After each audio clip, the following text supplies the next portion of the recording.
And do we have anybody else, anybody in the gallery or anybody else that I have not sworn in?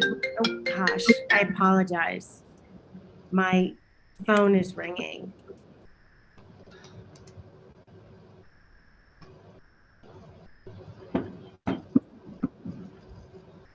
Has everybody else, are there any volunteers that need to be, any others that need to be sworn in?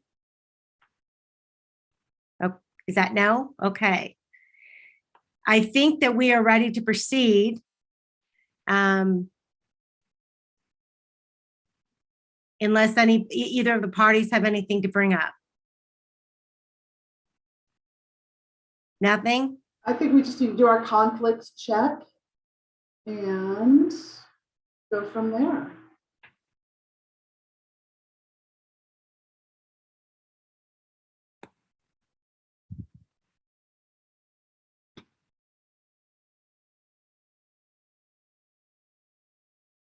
So you all should have seen the list of, you know, who the coaches are and the team members. If everyone can jump onto their cameras, please, so that we can do the conflicts check, that would be helpful so everyone can see everyone else. And just give us a shout if you have a conflict with anyone on the screen.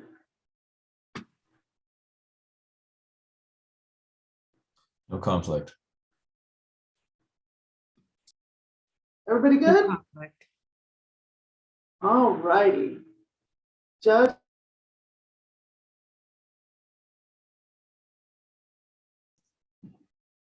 Let me make sure there's no other conflicts in any other rooms, and then we can get going. Give me one second.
And scoring panelists, the rosters that I posted have both the plaintiff and defense for each team.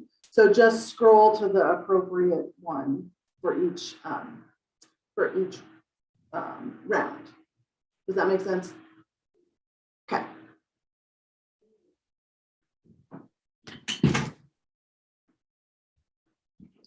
All right, and I just got the green light. We can get going whenever you are ready, Judge Casper.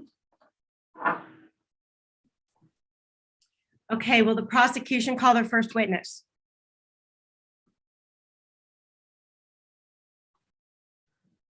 Your Honor, are we doing preliminary matters? Are there any preliminary matters to bring out? I was not anticipating doing any preliminary matters unless the parties have something to raise with the court. Yes, Your Honor, the plaintiff has preliminary matters to discuss. Okay, go ahead. Your Honor, at this time, I ask permission for my team to introduce itself. Okay, first of all, I'm not able to hear you. If you could, I guess, come closer to the audio if possible. Or you can take down your mask so I can hear you. You're just muffled. Sorry Sorry about that, Your Honor. That's okay. At this time, I ask permission for my team to introduce itself. Go ahead. Thank you, Your Honor. Members of the jury, opposing counsel, my name is Emerald Delgado, and along with my co-counsel, Emily Moran and Monte Gonzalez. Today, I am representing plaintiff Dakota and defendant of Lushman. Today, I will be conducting the direct years and the presentation of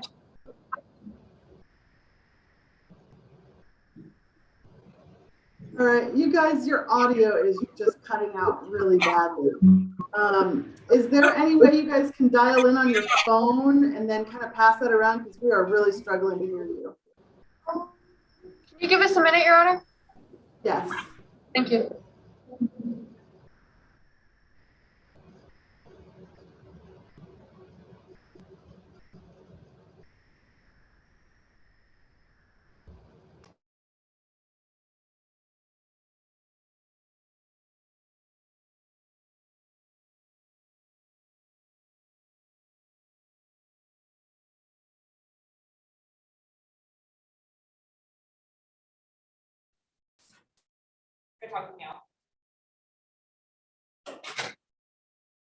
Your Honor, can you hear us better? Yes. Much better. Although it's echoing, but I'm not going to be doing much talking. Your Honor, should I redo the preliminary matters? Yes, please. As I was unable to hear you. All right. Okay. Thank you, Your Honor. And Your turn Honor, your at this time, I ask permission for my team to introduce themselves. Permission is granted. Thank you, Your Honor. Members of the jury, opposing counsel, my name is Emerald Delgado, and along with the co-counsel, Emily Moran and Monse Gonzalez, today I am representing Plaintiff Dakota Weirs.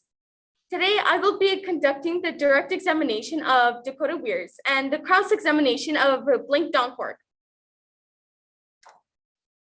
Good afternoon, Your Honor. My name is Emily Mers. I will be doing the direct of Dr. Rogers and the cross of Dr. Williams, and I will also be conducting the closing. Good afternoon, Your Honor. My name is Montserrat Garcia, and I will be giving the opening, directing Carson Durst, and crossing Skylar Weirs. Excellent.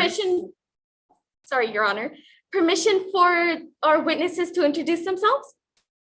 Yes. Permission's granted.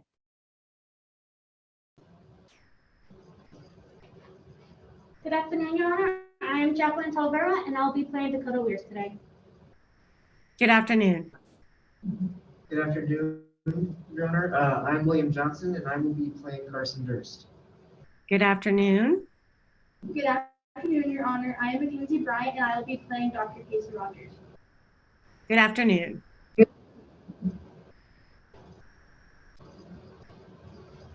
If the prosecution is ready, they may call their first witness. Or, excuse me, you could do an opening statement if you wish to do an opening statement.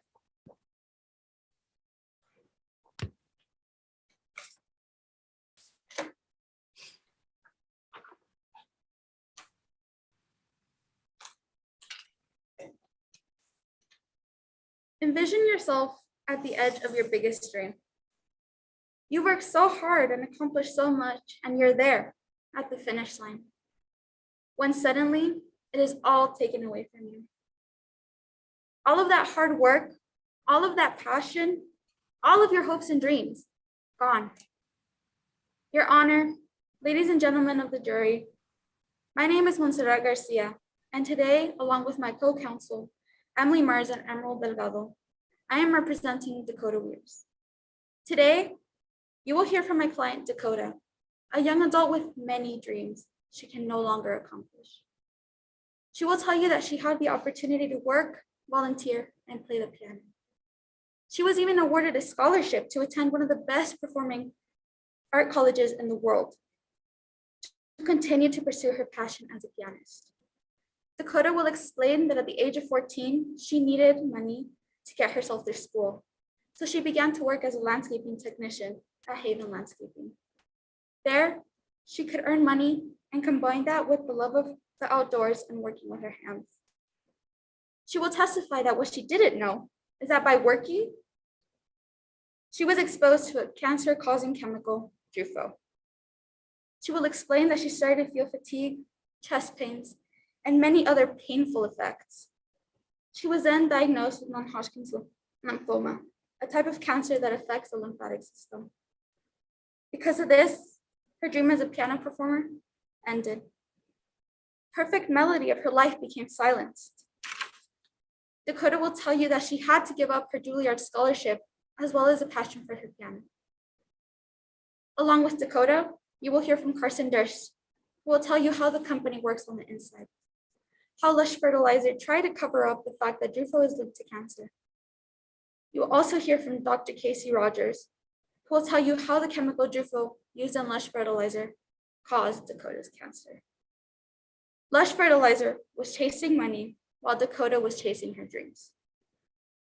On the defendant's side, you will hear how Lush Fertilizer failed to ensure its product was researched thoroughly and failed to ensure its safety. You will hear from Blake Doncourt, CEO of Lush Fertilizer, who will make it very clear that Lush Fertilizer's corporate values revolve around its profits. Doncourt will admit that baking the fertilizer would remove any risk of causing cancer, but that Lush decided not to do that because it was too expensive. You will also hear from Skylar Weirs, Dakota's twin, who is an investigative journalist with no background in science, no college degree, and who has no firsthand experience with Drufo. Finally, you will hear from Devin Williams, who works for Lush and claimed that Drufo is safe. Dr. Williams will admit, however, that Drufo is banned in the EU. Dr. Williams will also admit to having a financial bias in the outcome of this case. Ladies and gentlemen of the jury, the evidence in this case will show you that Lush Fertilizer caused Dakota's cancer. Because Lush was only chasing money, Dakota can no longer chase her dreams. Thank you.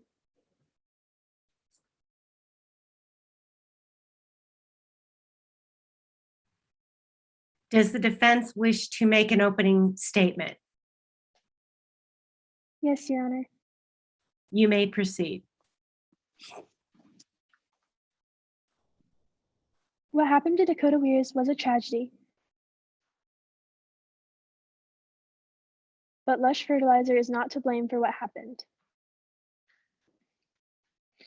In this trial, you will hear Mr. Doncourt, a known environmentalist, accused of intentionally adding harmful ingredients to his company's fertilizer, Drufo. You will hear that Lush Fertilizer covered up and withheld information about Drufo.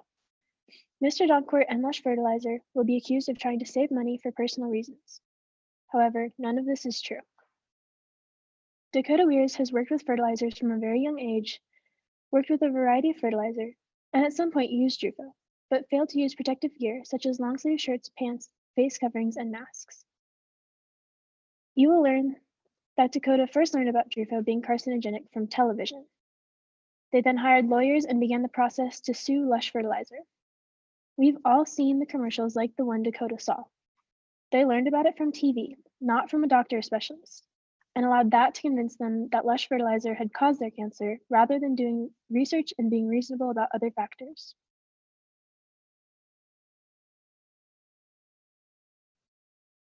We're here today because Weirs alleges that Lush Fertilizer was negligent in making a chemical they should have known was lethal and failing to warn of the danger. But because Dakota was exposed to so many fertilizers and because they didn't take proper protective steps, they will be unable to meet their burden. Mr. Doncourt is well known in the fertilizer industry as an environmentalist. He would never add harmful ingredients to his fertilizers. He donates money to environmental charities to help preserve our planet and specifically designed Drufo to fertilize without leaving behind any harmful chemicals. We're first going to hear from Mr. Doncourt, defending their company against the claims Weirs is making. They will tell you about the plight of Lush to revolutionize the fertilizer industry and cause less harm to the environment, as well as provide background on the research for Drufo and the history of Lush. We will then be hearing from Weirs' own twin, who not only has done extensive research on Drufo, but doesn't believe in his own twin's claims. Finally, we will hear from Dr. Devin Williams, an expert witness who is very knowledgeable and educated about Drufo. They've worked with Drufo for a long time and can provide scientific and statistical evidence disproving Weir's claims. We anticipate that the plaintiff will call 3 witnesses today. They will call Dakota Weirs, Carson Durst, and Dr. Casey Rogers. First, we will anticipate that you will hear from Dakota Weirs. Weirs worked as a landscape technician from the age of 14. You will hear that during this time, they neglected to wear protective equipment, although later labels for fertilizers advised it. You will also hear Dakota Weirs first learned about Drufo allegedly causing cancer by watching television. As you hear their argument, consider what measures she could have taken to prevent it and what other fertilizers they were exposed to that may have caused their cancer instead. Next, we anticipate hearing from Carson Durst, an ex-employee of Lush Fertilizer. You will hear that Durst left Lush Fertilizer to work for a competitor, Terrace Greenery, after receiving many complaints about their job performance. You will hear that Durst's work with Terrace Greenery has mainly involved outperforming Lush Fertilizer, and that Durst left Lush Fertilizer on very bad terms. You will also hear that Durst did not witness anything concerning Drufo being carcinogenic in humans in the research he came across concerning Drufo. As you hear Durst's argument, consider what motives they may have had to testify against Lush Fertilizer. Finally, we anticipate that you will hear from Dr. Casey Rogers, an expert in entomology who conducted their own study to prove that Drufo has adverse health effects on humans. You will hear that Dr. Rogers set out to prove that Drufo causes negative health effects by conducting an observational study on people who have been using Drufo regularly and people who have never used Drufo over a period of many years. You will hear that he found correlation between Drufo and cancer in certain amounts, and that he recommends many precautions to protect from Drufo. As you hear Dr. Rogers' argument, consider the credibility of their study and the things they could gain from the success of this case. At the end of this trial, my colleague Mr. Lane is going to review the evidence you've heard of today and show that the defendant is not negligent. What happened to Dakota Weirs is a tragedy, but Lush is not to blame. Thank you.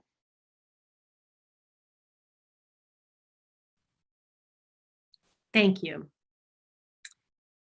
The plaintiff may call their first witness. Your Honor, plaintiff calls Dakota Weirs as our first witness. Okay. Ms. Weirs, you may take the witness stand at this time.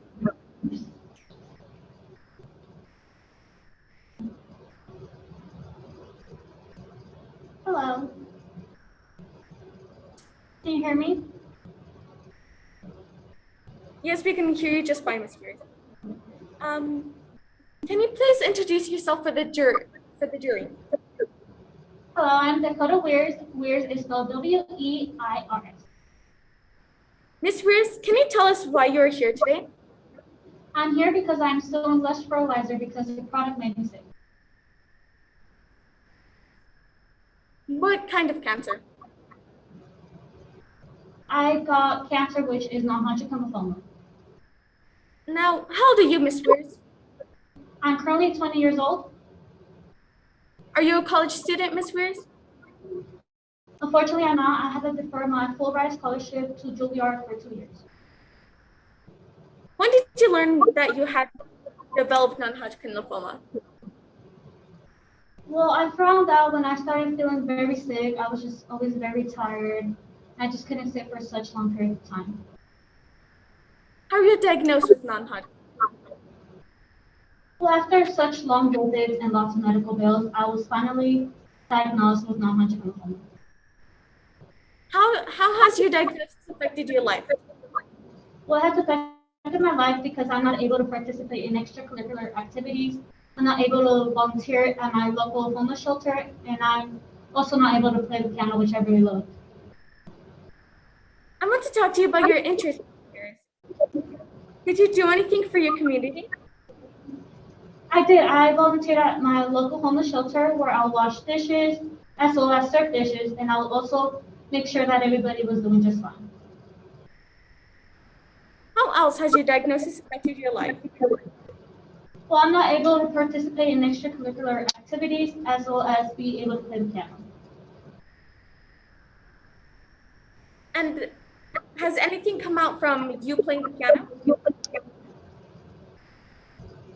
I'm sorry.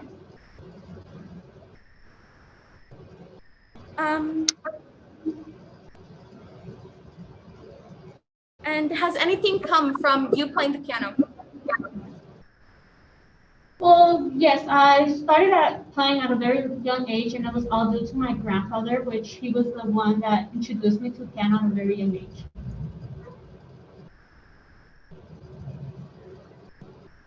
You mentioned before that you had a scholarship from,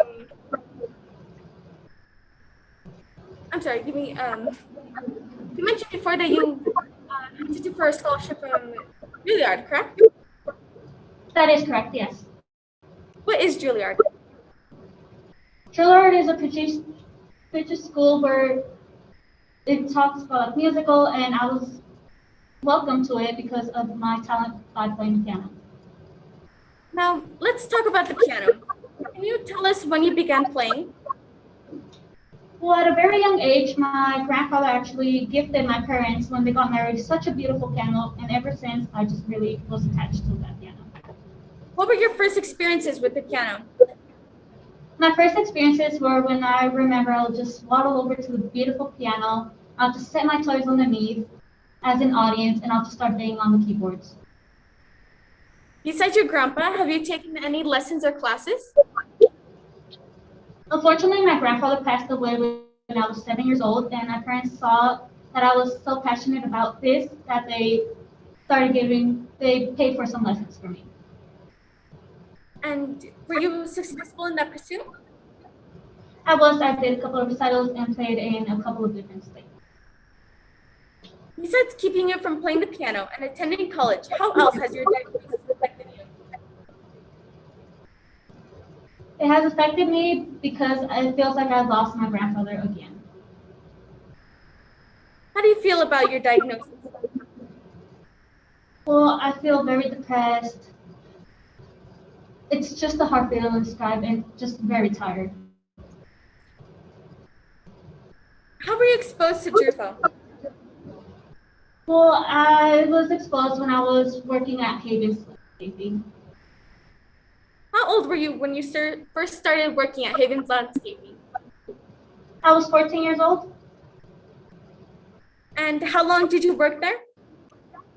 I worked until I was about 17, 18 years old. How would you describe your experiences at Haven Landscaping? I love working there. I love my coworkers. I loved just feeling the wind in my bare face.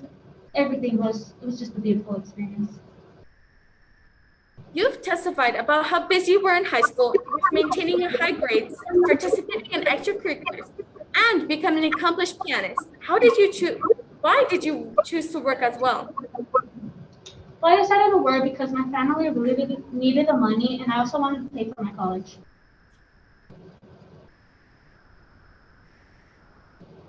What did you do at your job?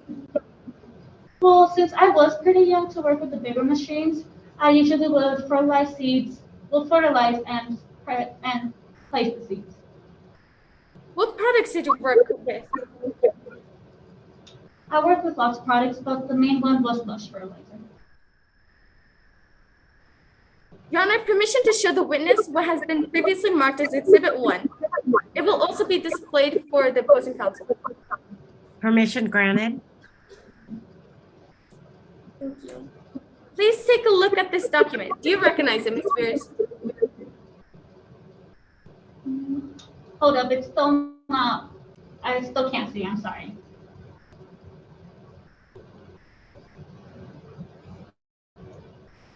Okay, there we go. Thank you. Do you recognize it, Ms. Spears? I do. What is it? It is a label of Lush fertilizer. Where have you seen this before? I have seen it in the Lush fertilizer product. And is it an accurate copy of that label? Yes, it is.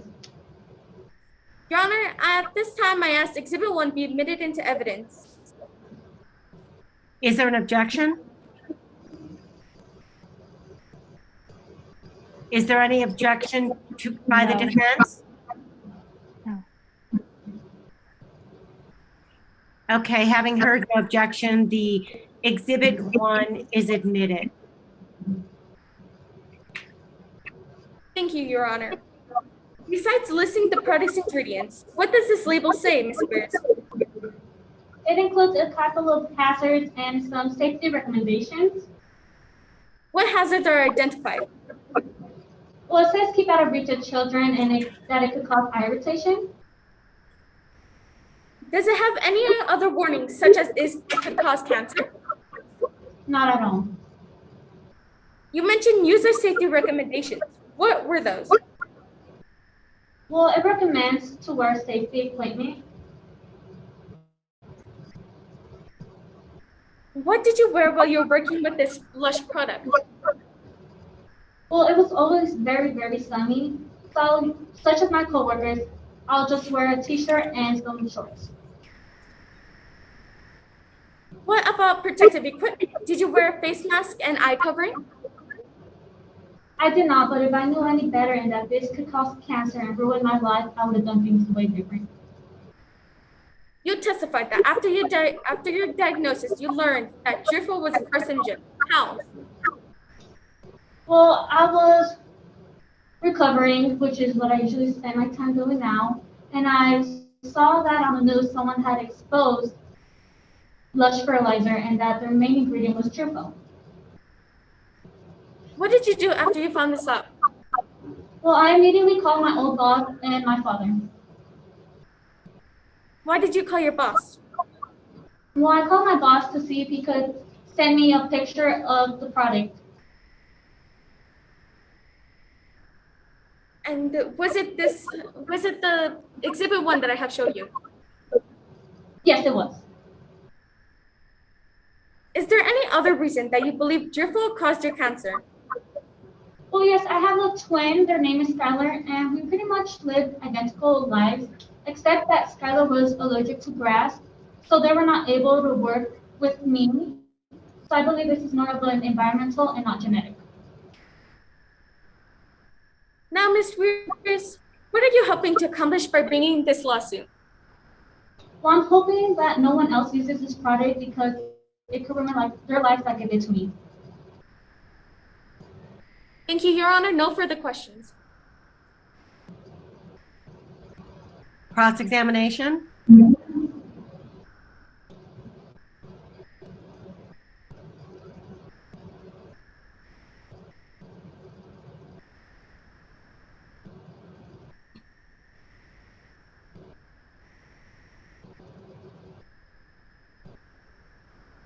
Okay. Your Honor, may I proceed? Yes. Good afternoon, Ms. Weirs. Good afternoon. Before I begin asking questions, I want to take a moment and offer my condolences for what you're going through. Thank you. Now, let's talk about why you believe Lush fertilizer is responsible for the cause of your illness. I'm sorry, can you repeat that in a little higher? I'm having trouble hearing you, please. Yes. Let's talk about why you believe Lush fertilizer is responsible for your illness. You are certain that Drufo produced by Lush fertilizer made you sick, correct? Yes, that is correct. In fact, you believe that Drufo alone made you sick. Yes. You first formed this opinion while watching television. I was watching the news. You heard about documents being leaked that showed Drufo caused non-Hodgkin's lymphoma. Yes. At that moment, you were certain that Drufo caused your illness.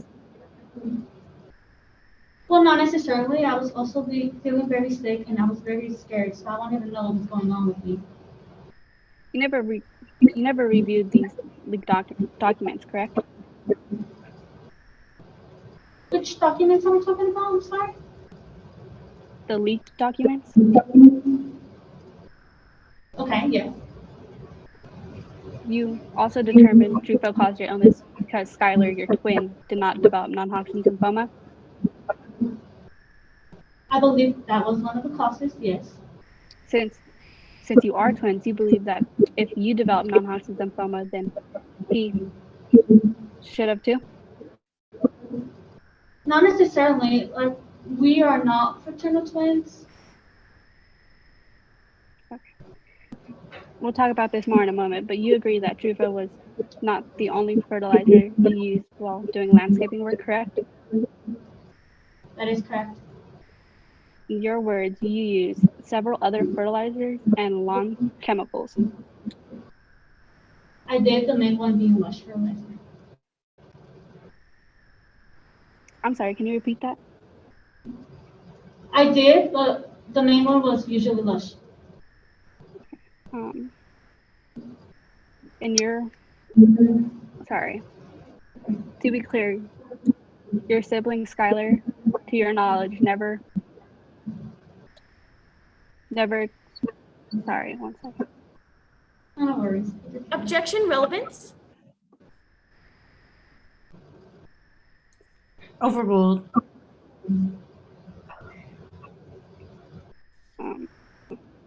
To be clear, your sibling was never, to your knowledge, exposed to any of those chemicals?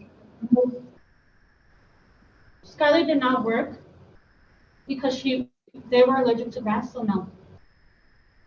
Let's shift gears and talk about your exposure to multiple other chemicals and fertilizers when you worked as a landscaping. Since you were 14 years old, you worked as a landscape technician for Haven Landscaping. I did. Your main job was to spread seeds and fertilizer. Objection, Your Honor. Ask and answer. Overruled. You love May the you job. please- I'm sorry. I'm sorry. Go ahead.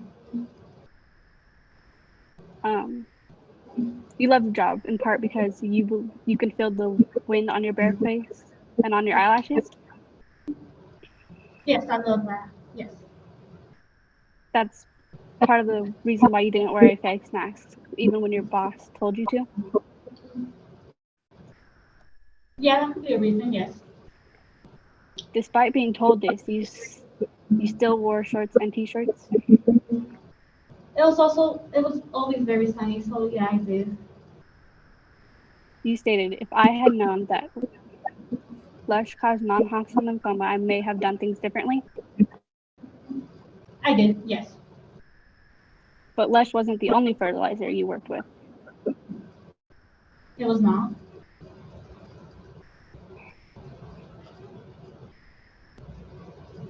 Sorry. You are aware that some fertilizers you worked with require taking certain precautions, I did. like wearing a mask? Yeah, You understand that these fertilizers contain warnings and precautions because they help customers take certain precautions? I did. Let's discuss what you did know about Lush fertilizer when you were using it. Your prior boss from Haven Landscaping sent you a photograph of the labels placed on Lush fertilizer. Yes, This label, in all caps, in all capital letters, states user safety recommendations. it does. It says, as with all spray fertilizers, utilize protective clothing and cover exposed skin. I'm not quite able to see that. Okay. I'm sorry. I'm sorry, what? Sorry, can you repeat that? I'm not able to see the product, the label. Okay.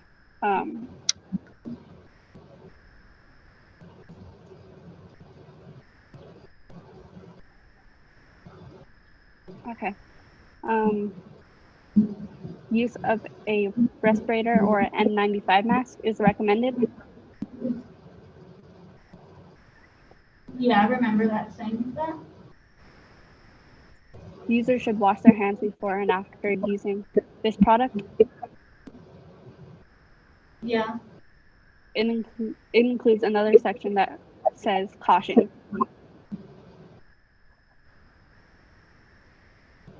Sure.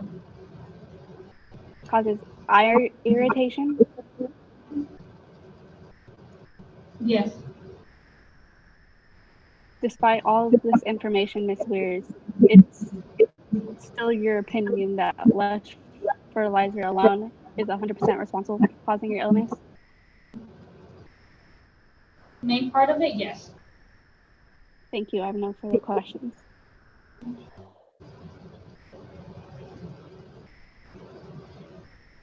Somebody redirect? I'm sorry, what?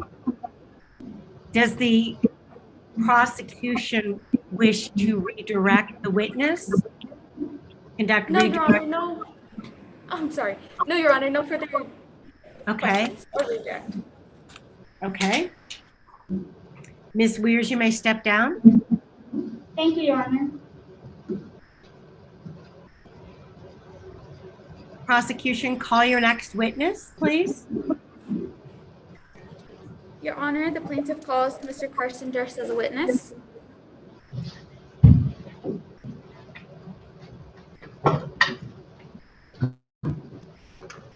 Your Honor, before I begin, may I ask for a brief time check?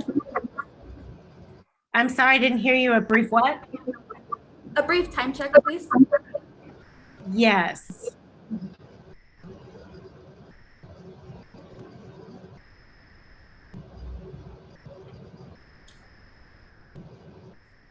You may proceed. Mr. Durst, please state and spell your name to the jury. My name is Carson Durst, Carsondurst. Thank you, Mr. Durst. I would like to start off by asking you about your employment. Where do you currently work? I currently work for Terrace Greenery. I've worked there for 15 years. I am currently the lead product development manager, and I'm also the head of research and development team. What are your responsibilities as the head of the research and development team? Well, I researched Terra's fertilizer products and lawn enhancement products, making sure they're safe. Seems like that's an important position. What is your educational background like? I went to Arizona State University alongside Charles Doncourt, and I have a bachelor's in chemical engineering. And what did you do after college before you started working for Terrace Greenery? Well, straight out of college, I started to work for Lush Fertilizer as an intern, which is owned by Blake Doncourt, Charles' father. And when did you start working for Lush? June of 2003. Moving on, I'd like to talk about your work at Lush. What was the biggest project you got to work on? I was in charge of researching one of Lush's fertilizers. And what was your role on the team researching Lush fertilizer? I was researching a chemical compound, Drufo. And how did you perform that research? I looked up prior studies about this chemical compound. And did you find anything in that study or in that research? I'm sorry. Yes, I found a study from England about the link between cancer in rats caused by this compound.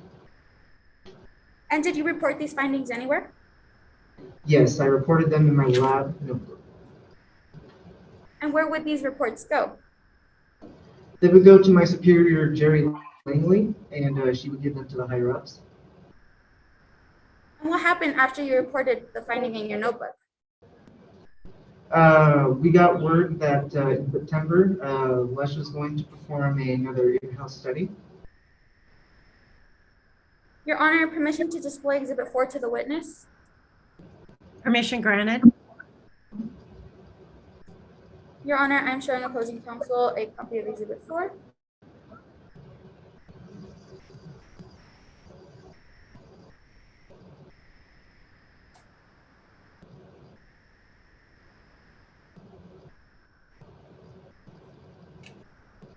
Mr. Durst, do you recognize Exhibit 4? Yes, I do. What is Exhibit 4 of? It is a email from my superior, Jerry Langley, sent to the employees, and I was one of those recipients. Is Exhibit 4 correct and accurate? Yes, it is. Your Honor, I move that Exhibit 4 be admitted into evidence. Any objection? Exhibit 4 is admitted. Mr. Durst, what was the purpose of the email? This was informing us of the parameters of the study, and it made it seem like the company wanted it to go a certain way. And was this normal procedure at Lush? Yes, it was. We had to make the studies that try to support the hypothesis that Lush wanted to give the company wiggle room in case of lawsuits. And what happened after the study was concluded? We had a meeting to share our findings. And who was in that meeting? The research and development team. And what was reported in that conference? I recall one scientist said that there could be a link between cancer and Drufo, specifically non-Hodgkin's lymphoma. But I also recall Alex Monroe saying, let's keep it in the walls until we figure out what we're doing. When the final report came out, what were the main conclusions of the study? It said that our development and distribution was below that was required by law, and that it suggested that we should bake the product before selling it, but it made it seem like it was going above and beyond. It also said that further research was needed for long-term side effects. And did Lush Fertilizer do anything about these conclusions? Well, afterwards, I started to get quite a lot of criticism for my choice assignment. People said I got my job just because I was Lush's CEO's son's best friend, and they also gave me pretty abysmal performance reviews, which I do believe was in retaliation because of my concerns. And how did this affect your relationship with Lush Objection, Fertilizer? Your Honor. That's speculation. What was the question? How did this affect Sorry, your on relationship? the witness's statement that the poor performance reviews were in part because of dissidents, I guess. Can you rephrase the question, please? Yes, Your Honor. After the conclusions came out, what happened with Lush Fertilizer? Well, afterwards, I started to receive poor performance reviews, which basically I feel ended my progress with Lush, and I proceeded to move on. Did this affect your relationship with Lush Fertilizer? Yes, as I said, I saw no more progress with this company, and I decided to make a progression into working with Terrace Greenery. Thank you, Mr. Durst. Your Honor, I have no further questions. Cross-examination? Yes, Your Honor. My name is Bennett Lane. I'll be conducting the cross-examination of Karsten Durst. You may proceed. Thank you, Your Honor. Mr. Durst, I'd like to start by discussing what you stand to gain based on the outcome of this trial. Is it true that you currently work for a competitor to Lush Fertilizer? Yes, that is true, as in the sense that they do work in the same field, and as you would be a competitor. Is it true that you began working for this competitor as early as your non-compete agreement would allow? I'm sorry, could you rephrase the question? Your employment with Terrace Greenery began as soon as you were contractually able to, based on the non-compete agreement you signed with Lush Fertilizer. Yes, that is correct. but I did not intend to share trade secrets, if that's what you're Okay. asking. I am not asking that. Thank you. Mr. Durst, you and your employer would both benefit financially if it was found that Drufo is a carcinogen, correct? Well, yes, as with a competitive company, that would be natural.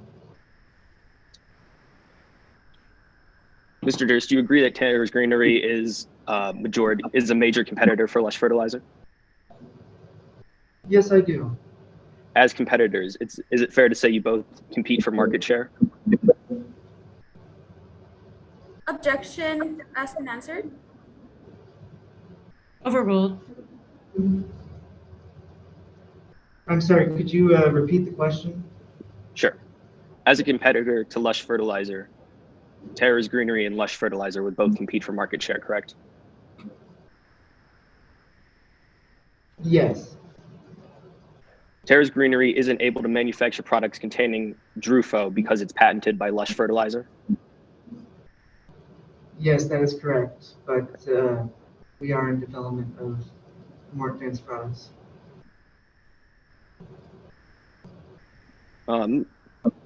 Mr. Durst, is it true that Drufo makes Lush Fertilizer's products much better than its competitors? No, that's a matter of opinion. Mr. Durst, I'd like to draw your attention to line 80 of the statement you submitted to the court.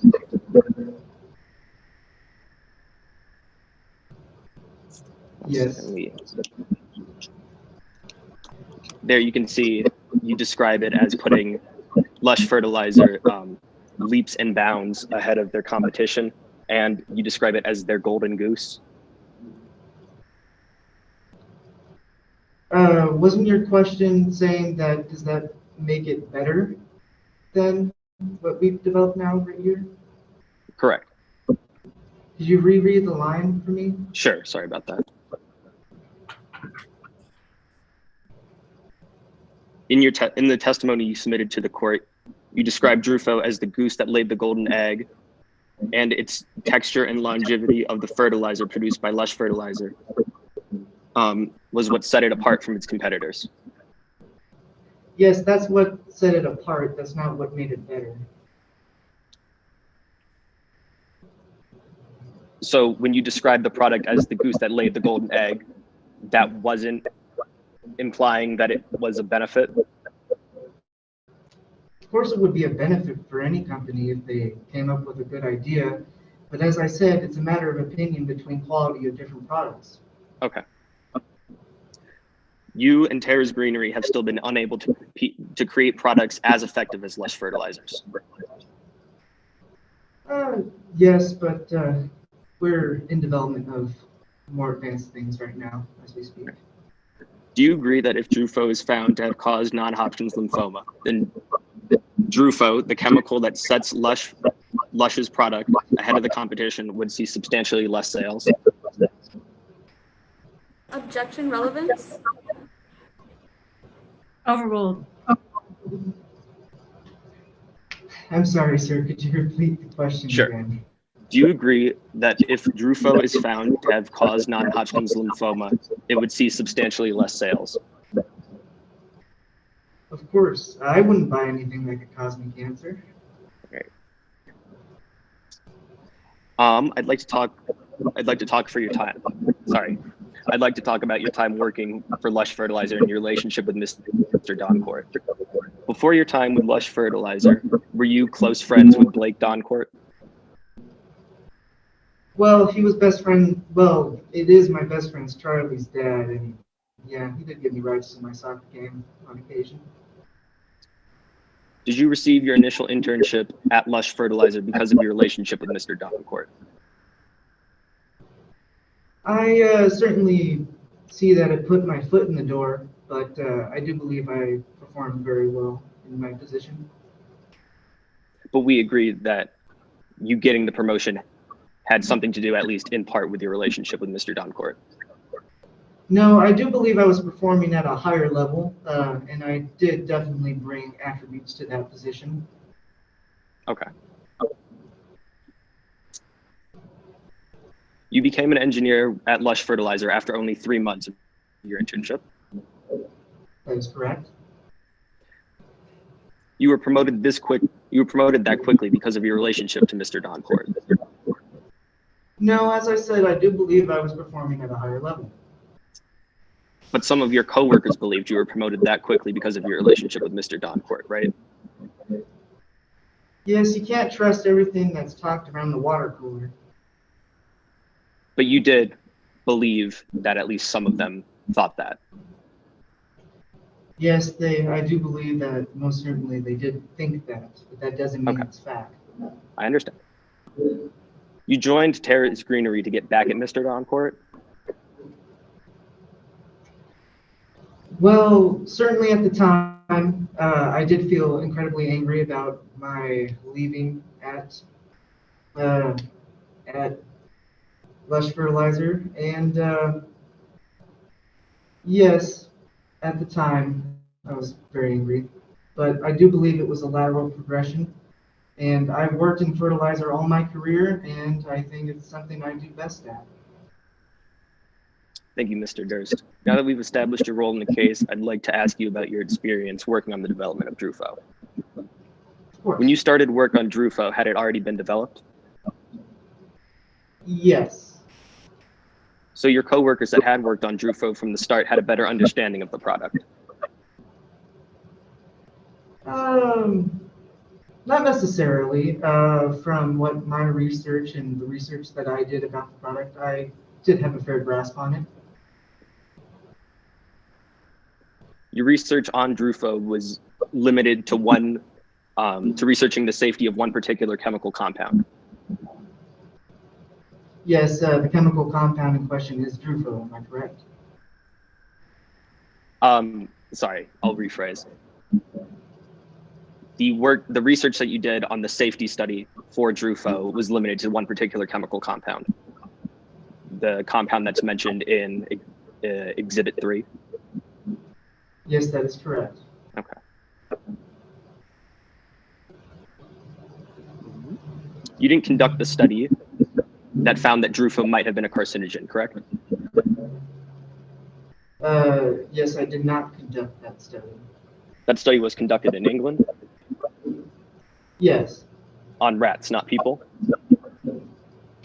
Yes, but it is the job of the company to make sure to eliminate any potential hazards for their products. It's this study that was your entire basis for the opinion that Drufo may cause cancer in humans. That it is a concern, but over time I gathered that some information was being left out of the circle that I was in, and that does seem alarming. But this is the only evidence you submitted in your statement, or you provided in your statement. Yes, that is correct. You didn't recreate the study or its findings. Yes, that wasn't my job. Okay. You also don't know anyone that was able to recreate the experiment. That is correct.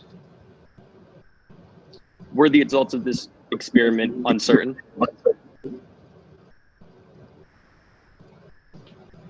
In what context? They were uncertain about if the particular chemical compound was in fact a carcinogen in rats. Yes, as you would be uncertain performing any experiment. Did this experiment specifically test Drufo or just one ingredient of it?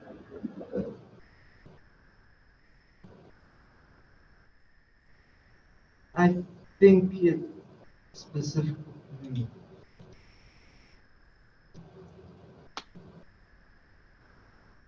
I think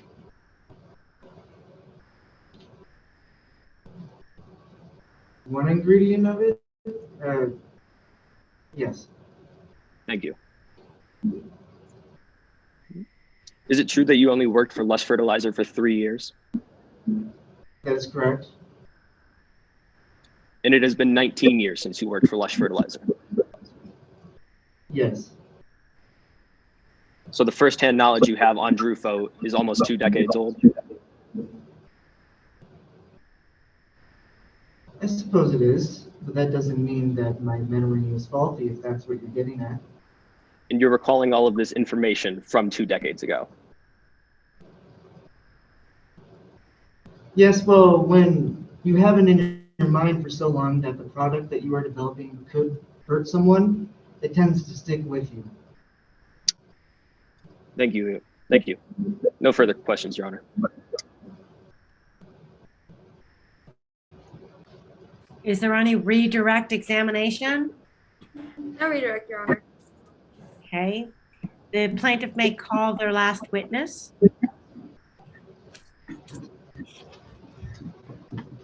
Your Honor, the plaintiff calls Dr. Casey Rogers to the stand.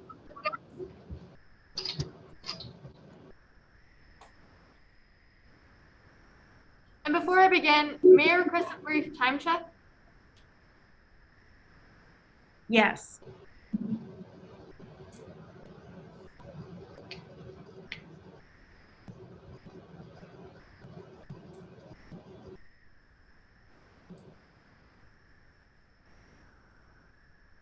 You ready to, did you receive that time check? Are you ready to go now?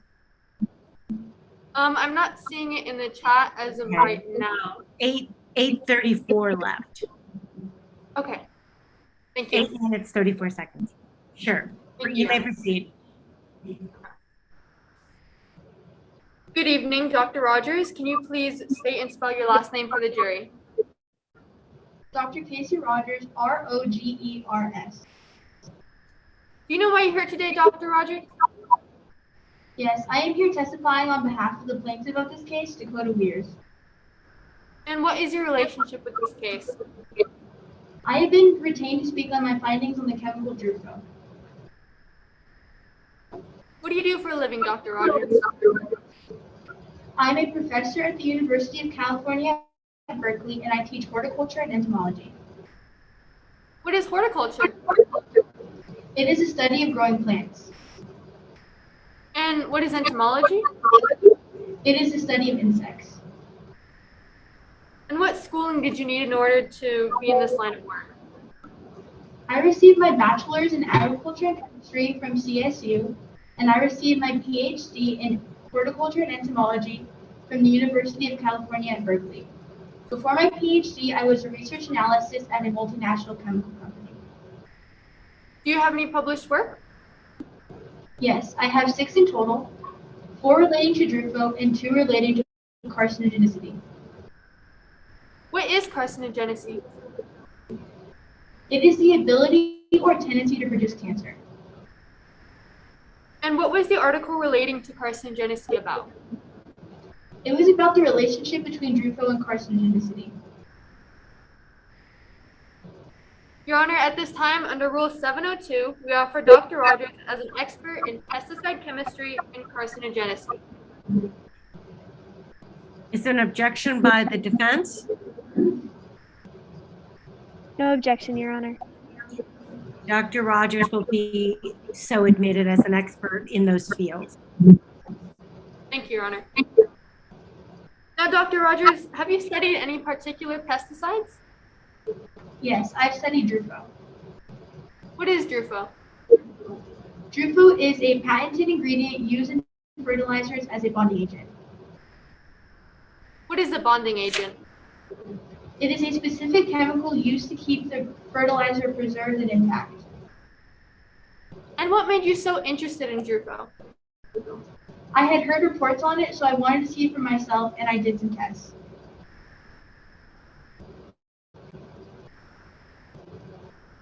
In what situations can Drufo be carcinogenic? Drufo can be carcinogenic for people who are exposed to it for long periods of time without wearing proper protective gear, such as long pants, long sleeve shirts, and a face mask. And what test did you do to test Drufo on its harmful effects? I did a test with 3 groups, the control group being people who had never been exposed to Drufo, the other group being people who had been exposed on an occasional basis to Drufo, and people who had been exposed on a regular basis to Drufo. And what what were your findings? I found that people who had been exposed to Drufo on a regular basis were 10 times more likely to receive a diagnosis of cancer. Diagnosis of what kind of cancer? Endocrine and endocrine-based variants, including non-Hodgkin lymphoma. And would you mind explaining to the jury what non-Hodgkin lymphoma is and how someone may get it? Non-Hodgkin lymphoma is a non-genetic cancer, meaning no hereditary issues can cause it. It is an environmental cause cancer, meaning you can get it from being exposed to toxic chemicals for long periods of time. And is there a cure? There is no cure. And how does it affect the immune system? It attacks your white blood cells, so your lymphocytes, and it causes you to become immunocompromised, meaning you can get sicker faster and easier. And how fast does it spread? It spreads fastly, meaning it grows fast and spreads slowly. And do you know the survival rate of non-Hodgkin lymphoma? There is a 72% chance of a 5-year survival rate. Dr. Casey, in your opinion, in your expert opinion, does Drufo cause cancer? I have reason to believe it does. And was there anything that you reviewed before you were being retained as an expert? Yes, I reviewed Dakota's medical records. And was there anything else that you took into consideration about the diagnosis? I took into consideration Dakota's previous life and day-to-day habits before her diagnosis. Dr. Casey, in your expert opinion, what was the probable cause of Dakota's non-Hodgkin lymphoma? I have reason to believe that the probable cause of Dakota Weir's cancer is prolonged exposure to Drufo. Thank you, Your Honor. No further questions. Cross-examination? Yes, Your Honor.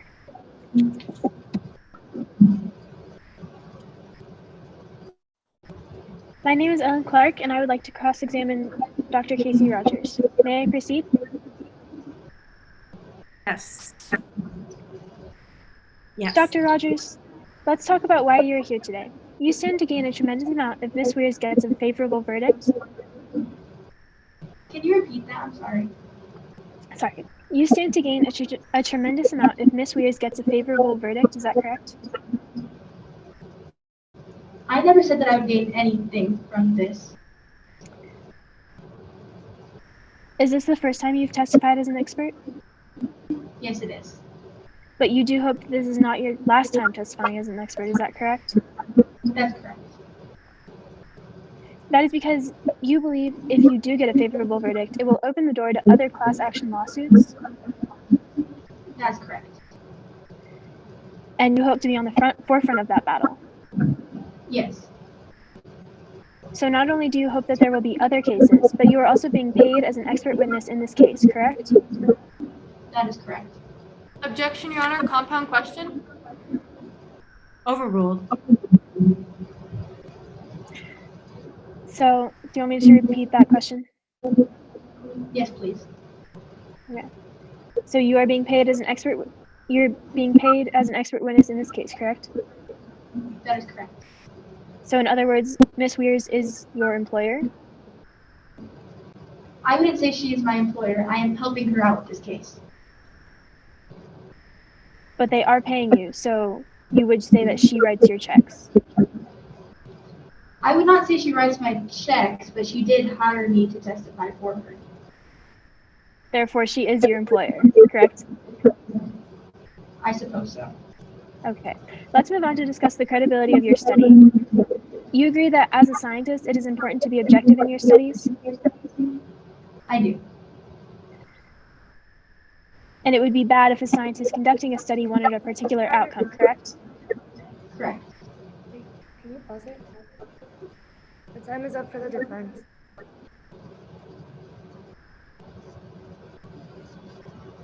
I'm sorry, but the time is up for the defense for cross-examination. Thank you, Your Honor.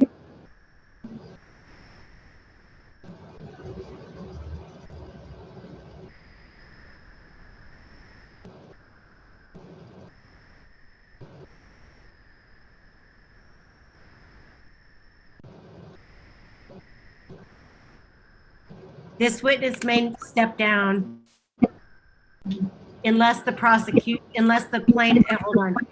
Does the plaintiff wish to redirect only on the questions asked by the defense? No redirect, Your Honor. Okay. This witness is excused. And the plaintiff rests, Your Honor. Very well. Excuse me, Your Honor. Yes? May the defense have a moment to confer? Yes. Thank you.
Is the defense ready to proceed? Your Honor, we understood the instructions to say that we had 25 minutes for our cross-examination. I believe that's 25 minutes total. If I'm incorrect about that, It's 25 minutes for directs and 20 minutes for cross total. that's correct. It's 25 minutes for direct, 20 minutes for cross total. Do you believe that, does the defense not think that their time is up?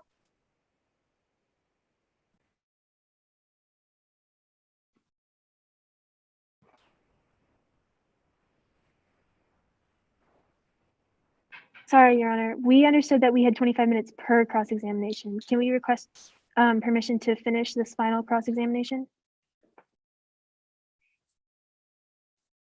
What's the position of the plaintiff? And let me ask the defense this. How much additional time are you requesting? 5 minutes. I'll grant you 5 minutes. So if Dr. Rogers could resume the stand.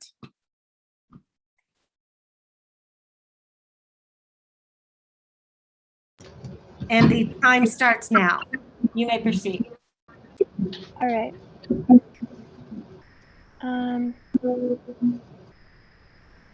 You conducted your own study on Drufo, is that correct? That's correct. And you did not start this study objectively? What do you mean by that? I mean, you did not start this study without previous bias. You were already biased when you began the study. I wouldn't say I was biased. I just wanted to see for myself the results of the test. Well, before you even conducted your study, you determined that Drufo was rushed to market. That's correct. And you reached this conclusion even though you were not an employee at Lush Fertilizer and had no background That's in correct. Lush. Dr. Rogers, you agree that you would not be hired as an expert for the plaintiff if you concluded that Drufo was safe, correct? That is correct. You would agree that before you began your study, you believed that Drufo was dangerous? That's correct. You had heard of many reports on the potentially negative effects of Drufo? Can you rephrase that? Before you began your study, you had heard many reports or read many reports that outlined the potentially negative effects of Drufo. That's correct. And you wanted to study the chemical to determine of any side effects or negative effects on the user? Yes. All right, let's move on to the substance of your study. Your study included a control group of people who had never been exposed to Drufo, correct? Correct. Your study included a group of people who used Drufo on occasion? Yes. And finally, your study included people who were exposed to Drufo regularly? Yes. Importantly, Dr. Rogers, the people exposed to Drufo were farm laborers and gardeners? That's correct. And you do not know whether the farm laborers or gardeners, as part of their job, were exposed to other fertilizers that could cause cancer? No, I do not. You don't know whether anyone involved in the experiment could have been exposed to other chemicals at any point that could have interfered with your results? Well, being farm workers and laborers, they obviously were exposed to many other chemicals. And you did not control the type of people who were not exposed to Drufo in your study? No, I did not. For example, they could be office workers or they could be farm laborers? What do you mean by that? I mean, there's a difference between the circumstances of a farm laborer versus the circumstances of an office worker. That's correct. And we don't know how old the people were in your study that were not exposed to Drufo. Did you say we do not know how old? Yes, I did. I don't see what age has to do with this. If they're younger, I'm not gonna explain this. If the witness would refrain from comments of that nature and just answer the question asked. Thank you, Your Honor. Put simply, we don't know the demographics of your control group. Is that correct? That's correct. Okay, thank you. No further questions.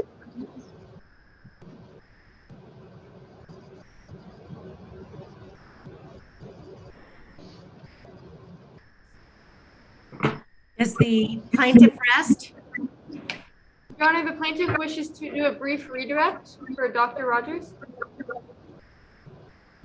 Within that scope Yes. of questioning by the defense when I permitted them to finish their cross-examination, okay?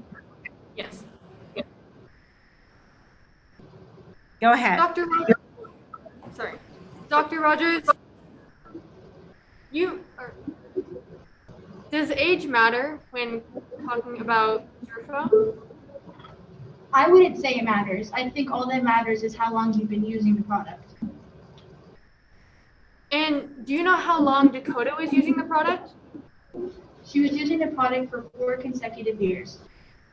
And what was Dakota's job? Her job was to use the chemical, landscape and fertilize plants. Thank you, Your Honor. No further questions. And the plaintiff rests. Okay. Is the defense ready to call their first witness, or does the defense need a moment? Your Honor, I would like to call on Blake Doncourt. Okay. Your Honor, may I proceed? Yes. Please introduce yourself and spell your last name for the record. My name is Blake Doncourt, Doncourt. Mr. Doncourt, why are we here today? I'm here today because my company has been wrongfully accused of ignoring a known carcinogen. What's your response to this carcinogen? I believe that the accusations are false. We never had any credible evidence showing that Drufo caused cancer. Let me say I feel terrible about what has happened to Dakota Weirs. I sincerely wish nothing but the best for her. At the same time, my company is not responsible for their illness, which is why we are here. Let's briefly talk about your background. Mr. Doncourt, what do you do? I'm the Chief Executive Officer of Lush Fertilizer Incorporated since 2000. I've grown the company from an unknown producer of fertilizers to one of the world's largest suppliers of yard and commercial fertilizers. What sort of fertilizers do you make? Well, our flagship product is Lush fertilizer, which is used by businesses, governments, and individuals to produce vibrant, lush, and green grass. How were you able to make Lush fertilizer so successful? We were able to make Lush fertilizer so successful after years of research and development and after spending a lot of money. Producing a fertilizer is very technical and relies heavily on science, so you have to do a lot of research. Other than being a CEO for Lush fertilizer, what else do you do? Well, I direct 10% of Lush's annual profits to charities. Most of these charities work to reduce our global nitrogen footprint. I'm proud to say that my work with charities has led to Lush receiving environmental sustainability awards, and I was even nominated for the UN's Champions of the Earth Award in 2020, which I had hoped to win in 2021 as well before this all happened. Mr. Donkor, I want to talk to you specifically about Lush fertilizer. What's your understanding of why we are in court today? I understand that Lush fertilizer is being falsely accused of ignoring a known carcinogen in our fertilizer. Did you ignore a known carcinogen? Of course not. We did extensive research and testing before putting our flagship product on the market, and we did not have evidence showing that Drufo caused non-Hodgkin's lymphoma. What do you mean by extensive research? Lush has a toxicology research and development team to handle precisely these matters. Our team found nothing suggests that even a warning label was required, and I've never been aware of substantiated concern that Drufo was dangerous. Why do you say substantiated? Well, as you heard, Casey Rogers claims to have done a form of research, but that was never published in a scientific journal. We have to rely on trustworthy news sources. Finally, let's talk about Carson Durst's testimony. Were you present when Carson Durst testified? I was. Excuse me, Judge, this is Andy, one of the scores. Did you see the text message that Orchid Group has apparently got logged off? They requested a pause on the action. No. Okay, I missed that. Thank you. Okay, let's stop the examination at this point until we can get Orchid back on. Do you know when they, let's see, they got off at 5:52. It was at the beginning of the cross. Was it at, you mean at the direct? It was, yeah, at the beginning of the direct. Okay. It just started pausing and breaking out, and then it completely logged them out. Okay, so are they logged back in or not? They're working on it right now. Okay. I'm sorry, I didn't notice the chat. Yeah, I just saw it too, and then I was waiting for a good time to break in. We could continue right now with one of our witnesses or one of our attorneys going to the witness room and just listening from there while we can get logged in this room. Is that okay? That's fine. That's fine. Did you catch the beginning of the direct or not? No, it was breaking Okay. up. Then I'm going to ask that the defense begin the direct again of this witness and that the time restart, because otherwise it would give the defense an unfair advantage. Okay, thank you.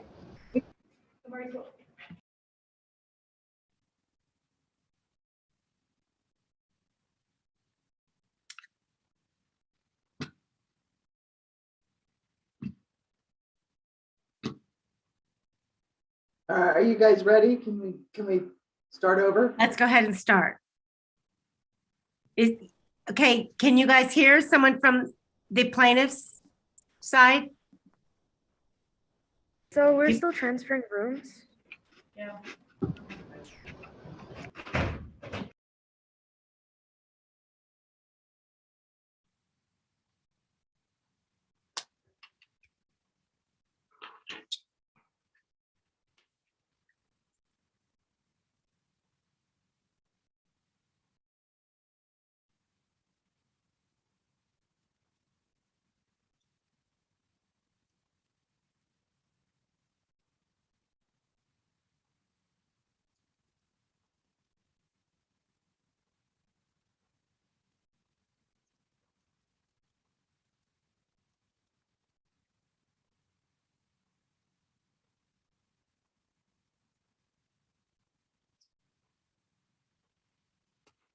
Thank you for your patience, Your Honor. We are ready.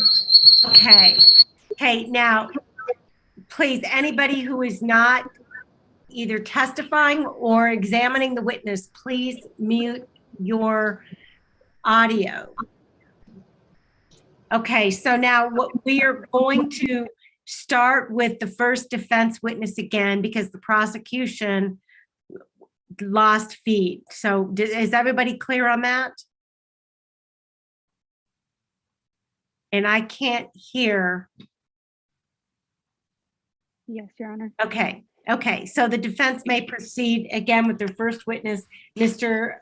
Don Court.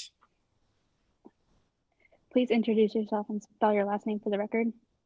My name is Blake Doncourt. My last name is spelled Doncourt. Mr. Doncourt, why are we here today? I'm here today because my company has been wrongfully accused of ignoring a known carcinogen. What's your response to this accusation? I believe that the accusations are false. We have never had credible information showing that Drufo caused cancer. Let me say I feel terrible about what has happened to Dakota Weirs. I sincerely wish nothing but the best for them. At the same time, my company is not responsible for their illness, which is why we are here. Let's briefly talk about your background. Mr. Doncourt, what do you do? I'm the Chief Executive Officer of Lush Fertilizers Incorporated since 2000. I've grown the company from an unknown producer of fertilizers to one of the world's largest suppliers of yard and commercial fertilizers. What sort of fertilizers do you make? Our flagship product is Lush Fertilizer, which is used by businesses, governments, and individuals to produce vibrant and lush green grass. How were you able to make Lush Fertilizer so successful? We were able to make Lush so successful after years of research and development, and after spending a lot of money. Producing a fertilizer is very technical and relies heavily on science, so you have to do a lot of research. Other than being a CEO of Lush Fertilizer, what else do you do? Well, I direct 10% of Lush's annual profits to charities. Most of these charities work to reduce our global nitrogen footprint. I'm proud to say that my work with charities has led to Lush receiving environmental sustainability awards. I was even nominated for the UN's Champions of the Earth Award in 2020, and I had hoped to win this award in 2021 before this all happened. Mr. Doncourt, I want to talk to you specifically about Lush Fertilizer. What's your understanding on why we're in court today? I understand that Lush is being falsely accused of ignoring a known carcinogen. Did you ignore a known carcinogen? Of course not. We did extensive research and testing before putting our flagship product on the market and have not seen evidence showing Drufo caused non-Hodgkin's lymphoma. What do you mean you did extensive research? Lush has a toxicology research and development team to handle precisely these matters. Our team found nothing to suggest that even a warning label was required. I've never been made aware of a substantiated concern that Drufo was dangerous. Why do you say substantiated? Well, as you heard, Casey Rogers claims to have done a form of research, but that was never published in a scientific journal.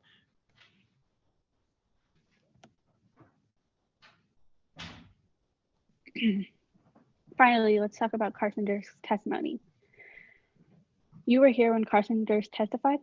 I was. What response, if any, do you have to Carson Durst's testimony? I can tell you that Carson Durst never outwardly claimed that Drufo was dangerous until after Durst left our company and joined Terra Greenery, our biggest competitor. Mr. Durst accused you and Lush Fertilizer of intentionally ignoring information that showed Drufo was dangerous. Like I said, that is simply not true. The information we had did not suggest that Drufo was cancer causing. Thank you. No further questions. Cross-examination?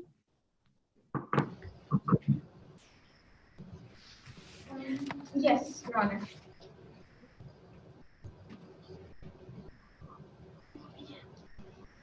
Good afternoon, Mr. Doncourt. You're the CEO of Lush Fertilizer, correct? That is correct. And your most important product is also called Lush Fertilizer, right? That is correct. And one of the key ingredients of Lush fertilizer is something called Drufo, right? That is correct. Your company developed Drufo, didn't it? Our company did develop Drufo. It'd be fair to say you're very familiar with Drufo, right? I'm very familiar with Drufo. Mr. Downcourt, would you say that safety is very important to you? Yes, I would say that safety of our customers is our main priority. And because safety is important to you, you've developed protocols to ensure the safety of every product you make. Is that right? Indeed. As part of this process, you told Carson Durst to research the safety of Drufo. Is that accurate? We did hire Durst to study the safety of Drufo. As part of his research, Carson found a study linking Drufo to cancer in rats, correct? I believe that is correct. After Carson Durst found the study related to rats, you tasked your research team with studying the link between Drufo and human beings. Is that correct? I believe that is correct. Your research team found that Drufo potentially contained a carcinogen, correct?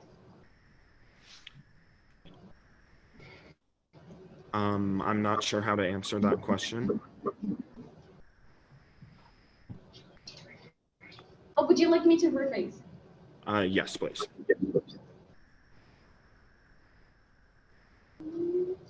While studying Drufo, your team have found that Drufo could potentially be a carcinogen, correct?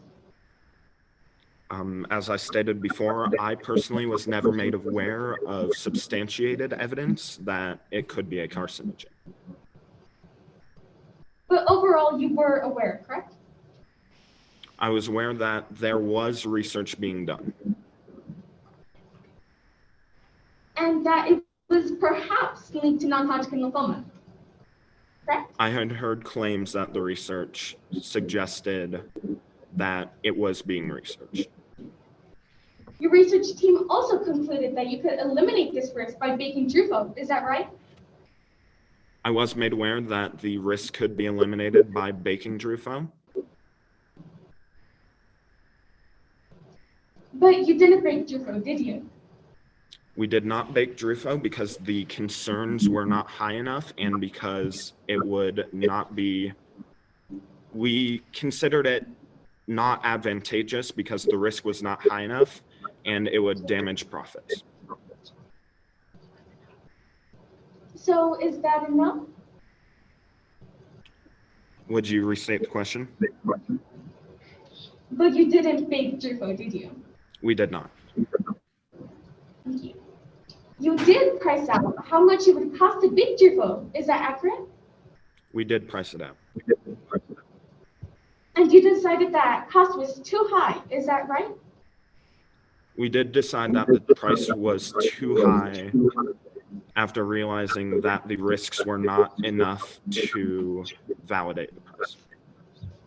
You didn't include anything about cancer on Drufo's warning label. Is that right? That is correct because we did not have substantial evidence calling for it. No further questions, Your Honor.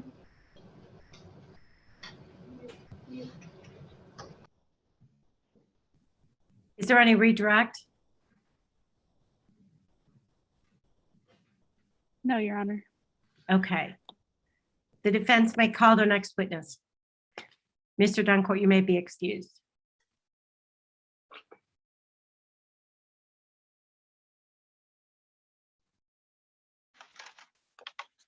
The defense calls Skylar Weirs.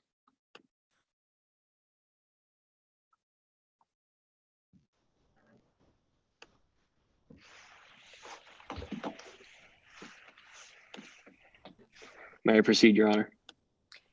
Yes, I'm not seeing Mr. Weirs. Hang on.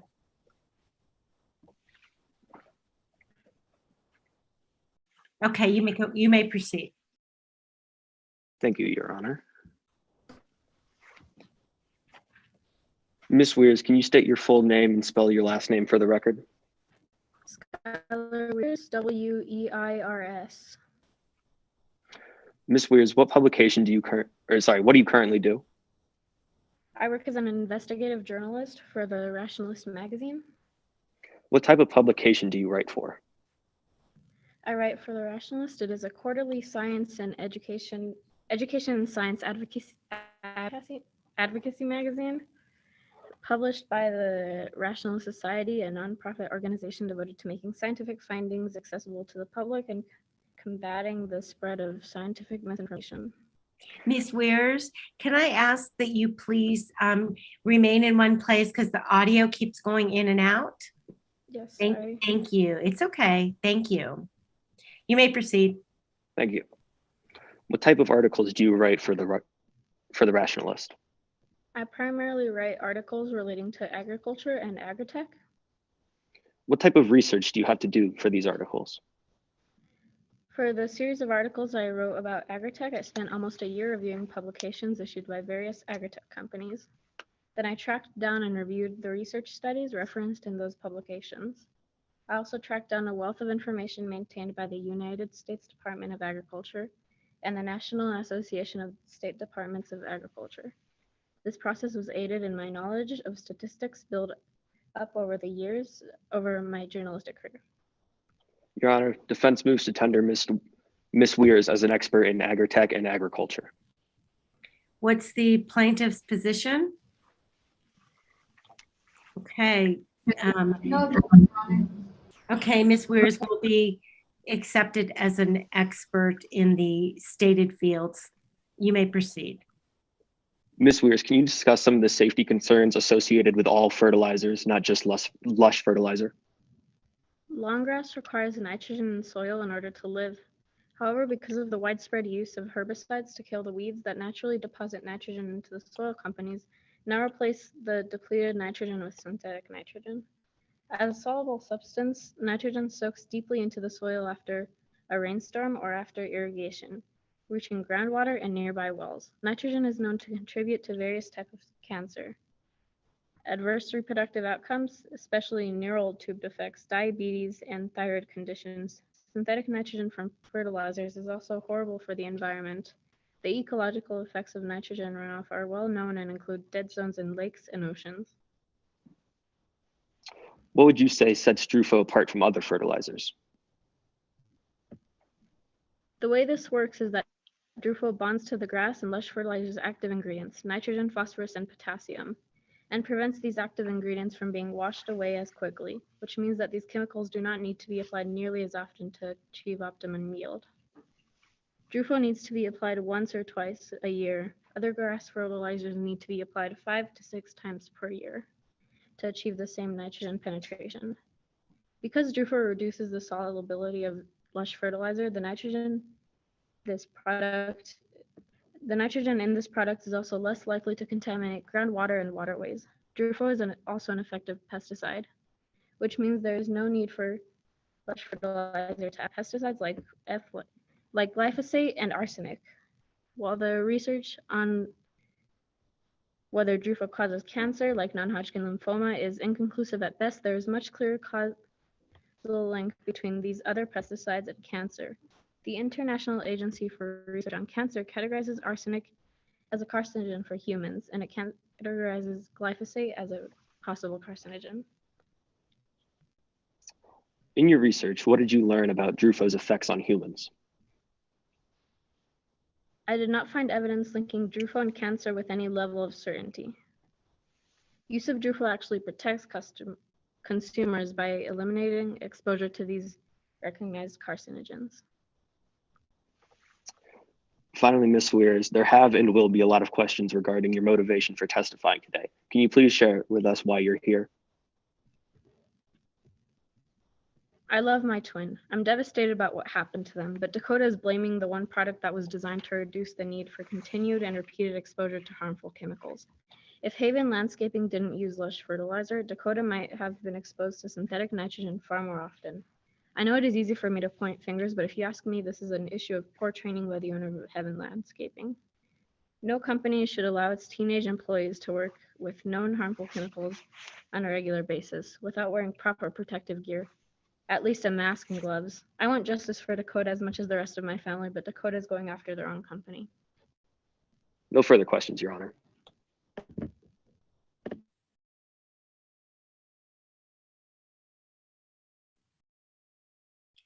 Cross-examination? Yes, Your Honor. Hello, Ms. Weirs. How are you doing today? Hello, good, thank you. I'd like to start off by talking about your job.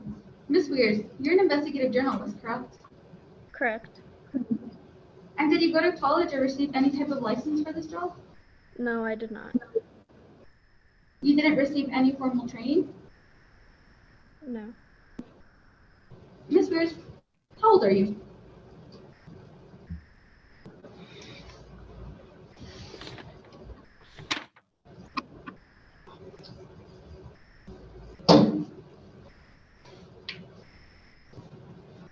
I'm Weirs, are 20 you years there? old. Oh. I'm 20 years old. And Ms. Weirs, how long have you been working as an investigative journalist?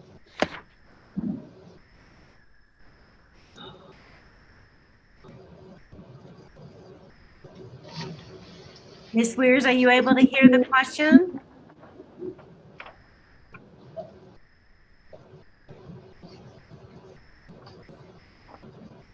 Ms. Weirs, can you hear? Yes, sorry. Oh, okay, if you could repeat the question, please. Yes. How long have you been working as an investigative journalist? I don't remember. Okay. I'll move on. Ms. Weirs, the basis for your supposed expertise is based on a series of articles on modern agritech written by you, correct?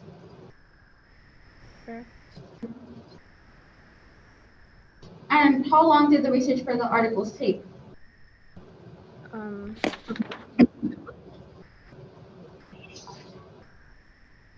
Almost a year.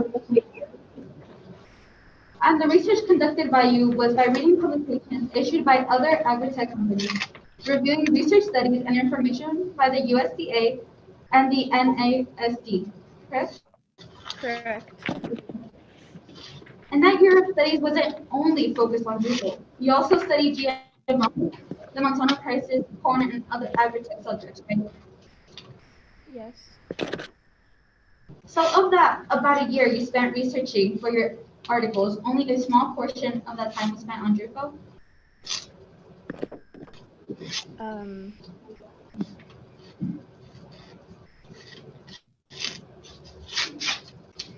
I spent a lot of time researching Drufo. You said that the research took about a year, correct? Yes. And of that year, you didn't only study research, you also studied the Monsanto crisis, corn, and other agritech subjects, right? Yes. And to get all of this information, you only read others' research, right? That is correct. So you didn't actually conduct any studies yourself? Yeah.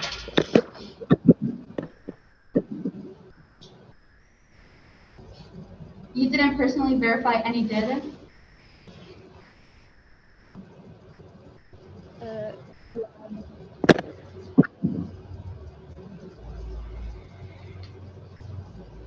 Ms. Weirs, can you hear the question? I tracked down and reviewed those publications that I used for my research. But you didn't conduct any studies yourself, did you? I did not. You didn't perform any scientific analyses? I did not. And you didn't personally verify any data, did you? I did review the data I collected. Okay, moving on. I'd like to talk to you about Drufo. Ms. Weirs, commercial pesticides have several well-known carcinogens, don't they? Yes. And pesticides are designed to be poisonous, aren't they?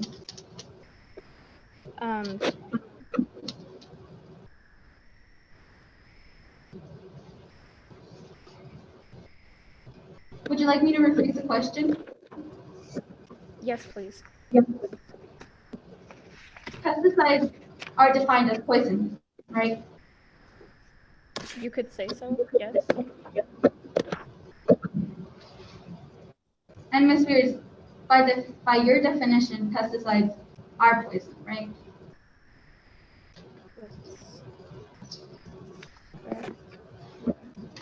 Yes. And Drufo is a pesticide, isn't it? Yes. Drufo is also an incredibly effective bonding agent between nitrogen, phosphorus, and potassium, correct? Yes. So this means that Drufo prevents lush fertilizer from washing off So this means that Drufo prevents lush fertilizer from washing off of the plants and grasses when it's being used, right? Yes. This would also mean that the fertilizer is applied less often. Yes. And it also means that much less of the fertilizer will need to be used, right?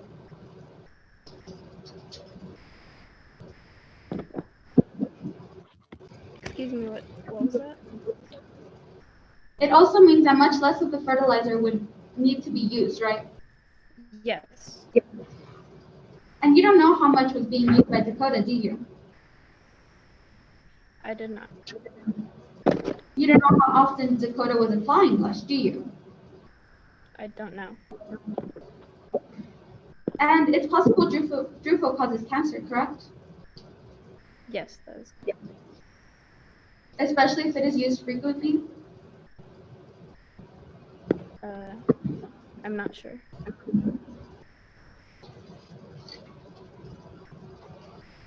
Moving on. You don't know whether lush caused Dakota's cancer, do you? I don't. Your Honor, I have no further questions. Objection, Your Honor. They're asking the witness to speculate.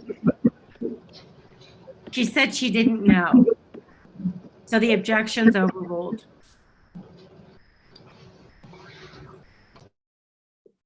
This witness may step down unless there is redirect examination.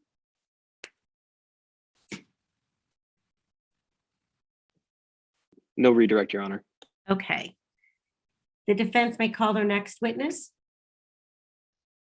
Your Honor, the defense calls Dr. Devin Williams to the stand.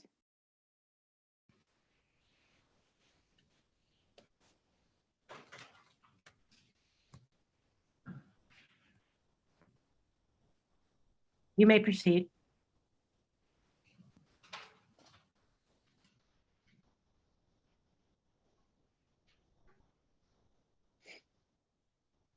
Dr. Devin Williams, what is your name, and please spell your last name for the record. My name is Devin Williams, Williams. What do you do for a living? I lead the toxicology labs at Lush Fertilizers, and I am the outgoing chair of the company's ethics committee. And how did you end up in this position? I began working at Lush in 2010, where I was hired due to my education and expertise in toxicology, which is the study of how substances, especially chemicals, impact the body. I was later promoted to lead the labs, largely to oversee the work on the environmental impacts of Drufo. And what does that mean? Toxicology is the study of how substances impact the body. Being a toxicologist means I have a strong understanding of biology and chemistry, and I work with chemicals and other substances to determine if they are harmful to people. What accreditations or certifications, if any, do you hold? I'm certified in toxicology in Colorado, New Mexico, Wyoming, and Utah. I'm certified in clinical toxicology, forensic toxicology, and I'm a bioanalytical laboratory director in toxicology. I'm also an author of numerous studies in the field.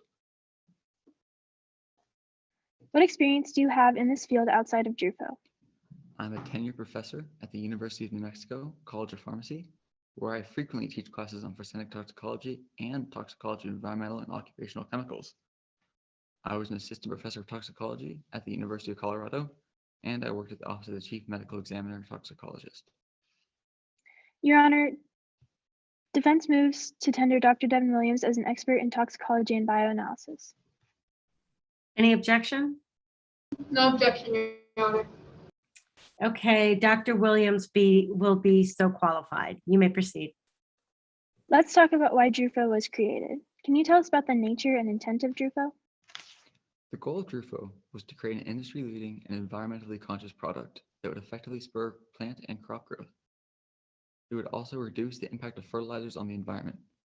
DRUFO is a binding agent that works to keep the nutrients of the fertilizer bound to the plants where they are sprayed. This keeps them in the plants and out of the water supply, where the excess nitrogen can create harmful algae blooms in a process called eutrophication. Because of the effectiveness of DRUFO, less fertilizer needs to be sprayed on plants to work properly. Why is it important that less fertilizer containing DRUFO is sprayed?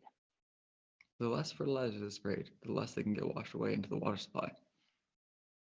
The earth and its ecosystem are in a delicate balance, and it's important that we disturb that balance as little as possible. Where, if anywhere, is DRUFO banned? It is my understanding that the lawsuit notes that DRUFO is banned in France. This, unfortunately, does not go far enough.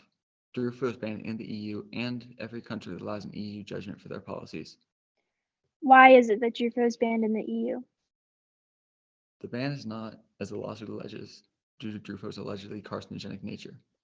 DRUFO is banned in the EU because EU regulations prohibit any new fertilizer that causes nitrite accumulation in lab tests. And although DRUFO greatly reduces the number of nitrates in the real world conditions, the EU has unfortunately decided not to base its testing on the real world. What's the state of the European Union ban on DRUFO? Lush is working with the EU to have the ban reconsidered. Okay. How does the US Department of Agriculture see it? Luckily for the US and its plants, the United States Department of Agriculture relies on its own research and does not see any reason to ban DRUFO. Let's now discuss the health impacts DRUFO may possibly have on its users. What is the correlation between DRUFO and cancer? There is no statistical correlation between DRUFO and cancer. Can you elaborate on that, please? Starting with the conclusion, all the data we've analyzed came back far below the normal confidence levels. In other words, all the data we saw was consistent with users of fertilizers with DRUFO not having an elevated risk of cancer compared to users of other fertilizers. And what does this mean? From all the evidence we examined and all the testing we've done, we see no link between exposure to DRUFO and non-Hodgkin lymphoma. Statistically speaking, there's a certain percentage of people who will develop non-Hodgkin's lymphoma, and there is no reason to believe that this particular case is due to DRUFO. Now that we've established that there's no known causation, let's talk about Dr. Rogers' study. How familiar are you with Dr. Rogers' experiment? I reviewed it, so I'm very familiar. And what conclusions did you reach about Dr. Rogers' study? I think that Dr. Rogers' study is fundamentally flawed. Dr. Rogers looked at rates of non-Hodgkin lymphoma in farmers, gardeners, and people who did neither. This is comparing apples to oranges. And what does this mean? Farmers live very different lives with very different environmental conditions than casual gardeners. The same with casual gardeners who people don't garden or farm. Any valid study would need to compare people with the same environmental conditions. Otherwise, the study cannot be valid. Why don't you believe that there's any valid evidence that DRUFO is connected to non-Hodgkin lymphoma? I spent years of my life studying toxicology, which is the study of how substances affect the body. I have certifications in toxicology in 4 different states, and I teach classes on it in 2 different universities. I have spent my life figuring out how substances affect the body, and there are no substances I know better than DRUFO. All the research we have done show that there's no connection between DRUFO and non-Hodgkin lymphoma. Dr. Rogers' study has not been peer-reviewed, and it has not been replicated. Dr. Rogers is seeking to make a career as an expert witness, testifying on the dangerous nature of DRUFO. I have a professor at CSU who says, when someone finds what they set out to find, always question their results. And I think that has never been more true than it is right now. Thank you. No further questions. Cross-examination. Yes, Your Honor. Dr. Williams, you know what eutrophication is, correct? I do. And it is a buildup of nitrogen from fertilizers that converts into bacteria in the soil, correct? Yep. And then these nitrates are carried into bodies of water, such as lakes, right? Mm-hmm. This reduces oxygen in the water and kills the fish, correct? Yes. And it can also be harmful to humans too, right? Absolutely. Lush products have nitrogen in them, correct? Yes. All fertilizers have nitrogen. So if Lush has less nitrogen than other fertilizers, that doesn't mean it has none, does it? No, it does not. Nitrogen contributes to nitrate runoff, correct? Yes. And since Lush still has a presence of nitrogen in their products, correct? Lush does have a small amount of nitrogen in its products. So Lush contributes a tiny amount to nitrate runoff, correct? Yes, but far less than other fertilizers. But they still do, correct? Yes, they still do. We've already established that nitrate runoff is harmful to humans, correct? Yes, it is harmful to humans. The European Nitrate Directive conducted studies that exposes the harmful effects of fertilizers, correct? Can you repeat the question? The European study, the Nitrate Directive, conducted studies that exposes the harmful effects of fertilizers, correct? What do you mean by exposes? In their studies, they mentioned the harmful effects, correct? Sure. Fertilizers like yours, right? Yes, our fertilizer does contribute to nitrate runoff in incidental amounts. Drufo is still banned, correct? In the European Union, it is banned. According to you, the ban says that no new formulations may be used to contribute more than incidental nitrate accumulation in lab tests, correct? Yes, that is what it states. So Drufo contributes to more than incidental nitrate accumulation, correct? In lab tests, yes, not in the real world. Lush still manufactured a line of products that did not include Drufo for countries that prohibited it, correct? Yes, we did. You said in your own words that it was just easier to do this, correct? Sadly, yes. When Drufo was banned by the European Union, we were still a small company. We did not have the resources to fight it. You said in your own words that it was easier to do this, correct? Yep, You had to make sales abroad, right? we did. So you did this instead of challenging the EU ban on Drufo, correct? In reality, we did not have the resources to challenge the EU ban on Drufo, though, as I did state, we are doing it now. But you did it before, correct? We did not before. We could not before. According to your own data, you sold a product in the EU that contributes to more nitrate pollution, correct? Yes, Didn't you say that Lush puts their environment first? we do in every way we can. You just sold a product that contributes to more nitrate pollution, right?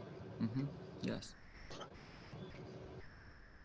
And we established that this was done because of financial reasons, right? Yes. Because you had to make those sales abroad, right? The market we needed to keep our company afloat. So it's a yes? Yes. So Lush didn't stand for what they believed in, correct? At that time, we didn't, though now we are trying to fix that. And you deliberately sold a product that is more harmful to the environment, correct? Yes, then the more harmful to the environment than our banned product. And you did this to chase sales, correct? That's a word for it. Thank you, Your Honor. No further questions.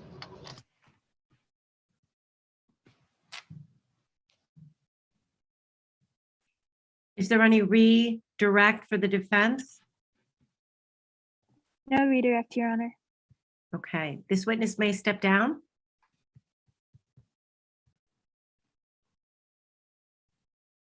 Are the parties prepared to proceed to closing arguments? Yes, Your Honor.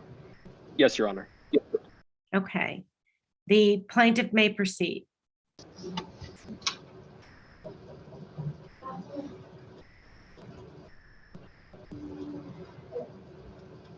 Dakota was chasing after her dreams, and Lush was chasing after money.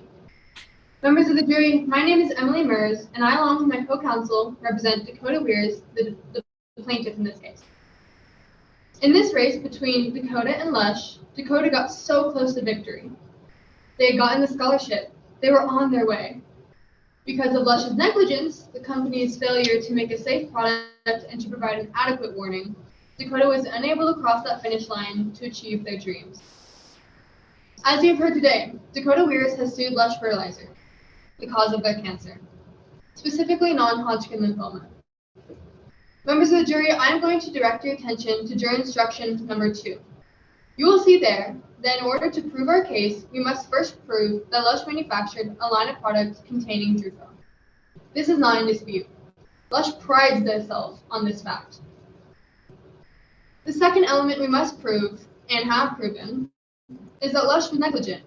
Lush did not exercise reasonable care. Dr. Rogers explained to us that with prolonged exposure and without proper gear, that Drufo is carcinogenic. Lush did not do the reasonable thing to ensure that its products were safe. It could have eliminated the risk by simply baking the fertilizer. You heard Blake Doncourt testify that Lush didn't do that because it was too expensive to make its product safe. It could have protected users by sufficiently warning them about the risks, but instead, all the label said was that there might be eye irritation. The next question is whether Lush had a duty of care to Dakota. You could say that Lush had a target audience, a group of people that are most likely to use its products. Dakota falls under that group. They were a landscaper that works for over 4 years. A lot of teens get jobs as landscapers. Dakota was exactly the type of person who Lush knew would be using its fertilizer. Finally, we have to show you that because of Lush's failure to make its product safe, Dakota suffered damages. Members of the jury, we have clearly proven that Dakota Weirs has been profoundly damaged by Lush's negligence. They contracted non-Hodgkin lymphoma, a potentially terminal cancer, and had to give up a scholarship to the best music school in the country. They couldn't even attend college. They can't engage in simple activities that they love, things so simple as playing the piano. So, to break it down, Lush had a duty of care to its target audience, i.e. landscaping workers who use fertilizer, like Dakota. Lush breached this duty with its negligence, and because of that, damages occurred. Those damages being non-Hodgkin lymphoma and others. Now you might be thinking, Dakota didn't wear the proper safety products. Shouldn't they be at fault too? Dakota was only 14 years old when they started working with Lush Fertilizer. A minor decided not to wear all these layers of clothing because it was hot. What do people do when they're hot and miserable? Put on more layers? It's not reasonable to expect someone in Dakota's position to fully understand the dangers of Lush Fertilizer, especially when the company didn't bother to include a warning. Lush forgot to mention the risks of cancer on its label. Lush knew the fertilizer wasn't safe and still kept it quiet. That was negligence on its part. Now think about who got hurt in the end. Dakota. Because of Lush's negligence, Dakota can no longer play piano, and she can no longer achieve her dreams. While Lush achieved its goal by profiting off this unsafe product. Members of the jury, we the plaintiff have the burden of proof previously mentioned. We did prove that Lush Fertilizer is more likely than not the cause of Dakota's cancer. Lush Fertilizer is carcinogenic. Lush didn't act reasonably to protect its customers, and Lush's failure to protect Dakota from the risk of cancer caused her damages. The only verdict that the evidence supports is finding Lush Fertilizer negligent. We ask you, the jury, to consider both sides carefully and return a verdict in the favor of Dakota Weirs. Thank you. Thank you, counsel. The defense may make a closing argument. May I proceed, Your Honor? Yes. Thank you. What has happened to Dakota Weirs was a tragedy, but Lush Fertilizer is not to blame. Miss Weirs is undoubtedly a victim. Of course, they're a victim of cancer, and they've lost a great deal to the disease. But they're also a victim of bad actors. What you have heard in this case makes it clear that Miss Weirs, stricken with grief and looking for someone to blame for a tragedy, was pointed in the direction of Lush Fertilizer, a company with a long history of environmental and humanitarian work by individuals that have a vested interest in Lush Fertilizer's failure. The manipulation of Miss Weirs is clear to see. Even her own twin, who despite the attacks of the plaintiff has been recognized by this court as an expert, has come here today to testify against the people that are attempting to enrich themselves off the backs of the tragedy that befell her twin. It is incredibly sad, or what has happened to Miss Weirs is incredibly sad, but the facts of the case clearly show that they were unable to meet their burden. The reason we are here today is so people can profit, not get justice. Miss Weirs has claimed the defendant was negligent. For this to be true, they must prove a number of elements of neglect. One of them is that the defendant was negligent by failing to exercise a reasonable care to prevent the product from creating an unnecessary risk to harm persons who might reasonably be expected to use the product in a manner the defendant might have reasonably expected. The other principle the plaintiff failed to meet is the manufacturer must use reasonable care to warn the user of risk or harm or injury if a reasonably careful person would under the same or similar circumstances. Miss Weirs believes that Lush Fertilizer is negligent in the cause of their cancer, an idea they got first by watching television and backed up by people looking to line their profits. However, Lush Fertilizer did provide a warning on their products to use protective equipment. This warning, however, was ignored by Miss Weirs and was not enforced by their employer. Miss Weirs also used a wide array of potentially carcinogenic lawn care products for an extended period of time. They have provided no evidence or way of knowing that Lush Fertilizer was the product responsible for their illness. Based on these facts alone, it is easy to see Miss Weirs' case doesn't meet the burden of neglect. Anyone could have told them this, but instead Miss Weirs was led into taking legal action by people looking to line their pockets. Take Mr. Durst, for example. They claim to be an expert on the chemical Drufo, yet he has only worked for Lush Fertilizer for 3 years, 2 decades ago. They were given a job and subsequent promotions at Lush Fertilizer through nepotism, not qualification, and he began working on Drufo at the end of its development. This man is an executive of a competitor for Lush, and not only that, he oversees development of a rival product line. Mr. Durst stands to benefit greatly if it's found that Lush Fertilizer is a carcinogenic. Their only evidence for this is a study that only found one part of the chemical Drufo could possibly be a carcinogen in rats. Mr. Durst knows that he has no scientific basics for these claims, which is why, rather than bring this information forward back in 2003, when he worked on Drufo, he waited until now to come forward when he stood to profit. As for the plaintiff's other witness, Dr. Rogers, unlike Mr. Durst, there is no question about their credibility on the subject. They're a professor at a prestigious university and have received a PhD in this subject, and their professional recommendation is that Lush Fertilizer should always be used with protective equipment and clothing that covers the skin, something that Lush Fertilizers agrees with. In fact, if you look at Exhibit 1, you can see they placed this same warning on their product, and by their own admission, Miss Weirs regularly disregarded this warning.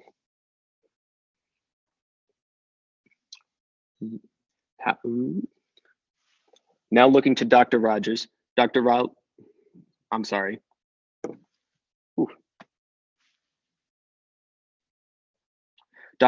knowledge on the subject is unimpeachable. However, the same cannot be said for his motives for appearing here today. Dr. Rogers is a retained expert, meaning they've been paid by the plaintiff for his appearance and expertise. In their testimony, Dr. Rogers says that a ruling in the plaintiff's favor would lead to many more lawsuits against Lush Fertilizer. Naturally, Dr. Rogers would also be retained as an expert on these trials, making more and more money each time.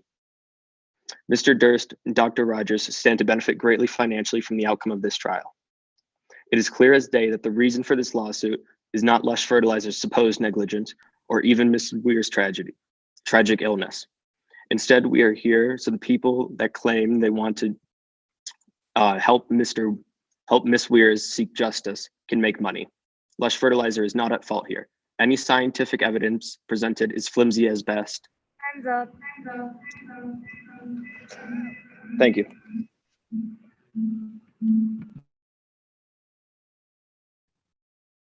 Okay, thank you, parties. Now, scores, I'm presuming you need some time to score. Am I correct? This is Andy. I'm pretty up to date. This is Josh, same here. Okay. So what is the procedure that we utilize next with these? Are they submitted? Once they're submitted, I will give you guys the thumbs up when we get them all. Okay. In the meantime, if you guys want to, give them some critiques, we can do that while we wait to make sure that we have all of the scoring sheets and everything's good with them. Okay, is that just the scores, or does the judge also give a critique? All of you, whoever wants to, really can do that. And if the kids all want to jump back on their cameras, that would be helpful if everyone wants to turn their cameras on. Judge, why don't you start and then I'll follow. Okay. I just want to commend all of the participants. You did an excellent job. And especially it's not easy doing this over Zoom, especially. I've been trying to perform over Zoom for 2 years, and it's very, very difficult. And I'm in court all the time, so I really commend all of you. That is not an easy thing to do. And I want to keep my comments general. Something I think that all of you could benefit from is less use of the notes. I know notes are there's a lot of information here, but maybe less use of the notes and listening more. A lot of objections were missed. And that's not uncommon. But that would be something I would think that you should all think about. And particularly as to the experts too. And again, I can appreciate, it's very difficult to both conduct direct and cross-examination of expert witnesses. But it's very difficult because it's outside of our comfort zone, because they're the ones with the specialized knowledge. But I think in general, both sides did pretty good establishing the expertise of their experts. I do think that there were a lot of questions that were beyond the expertise that I think the other side caught or didn't catch. So that, with experts, you always want to look out for that. And a lot of times witnesses were going in these narratives and I wanted to interrupt them, but I couldn't because I can't do that. But again, one of the biggest objections, it goes back to objections, like these experts, they love to talk about how much they know, and this study and that study, and I did this publication and that publication, and they're not. One of the big objections that everybody missed was a narrative, not answering the question. So, but other than that, I thought you guys all did a great job, and it was really a pleasure being a judge for this.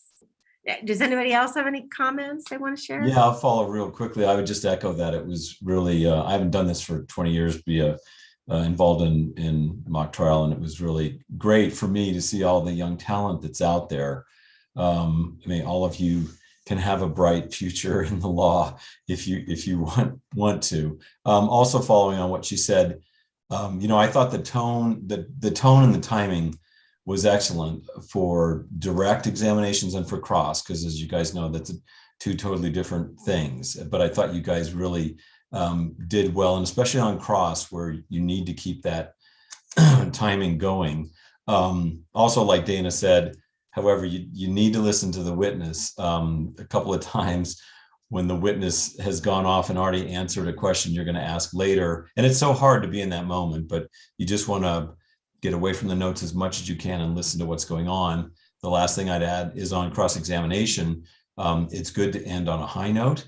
A couple of times that happened, and a couple of times the witness got the high note in, which believe me, I've been there, but you want to kind of see if you can control that. But again, great job, and it was a privilege to be scoring you guys. Allison, do you want to go next? I was just going to say that I thought closing arguments were especially great. You really kind of hit all the points and kind of made the case at the end. And that was just my comment, that I thought closing was excellent.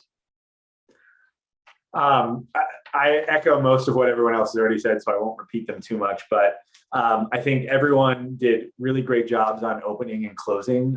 You hit all your narrative points, you made it compelling. I think both sides came right out of the gate with either, she had her dream stolen from her, or we're really sorry she's going through this, but it's not our fault. And I think you guys all nailed that quite well.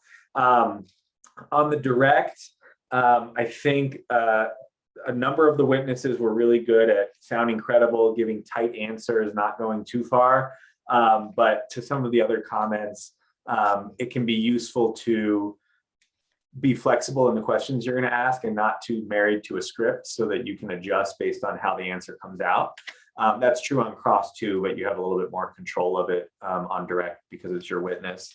I would echo Judge Casper's comment about trying to avoid the notes where possible. I know it's easier, especially when you're already looking at a screen, but it sometimes is easier to tell because your pupils move like a typewriter. But everyone did a really good job. I was very impressed. I would not have been able to do this in high school, and so commend everyone for their competition tonight. You guys did awesome, and I just have like a technical thing. You guys are teenagers, and I know you can be loud, so you got to use your outside voices and really project, because with the microphones, everybody's different, and so really just speak up. Otherwise, you guys did an amazing job. Andy, I am still waiting on yours. Did you hit submit on your sheet? I have not gotten it yet. I thought I did, but it's still here. So let me do it now.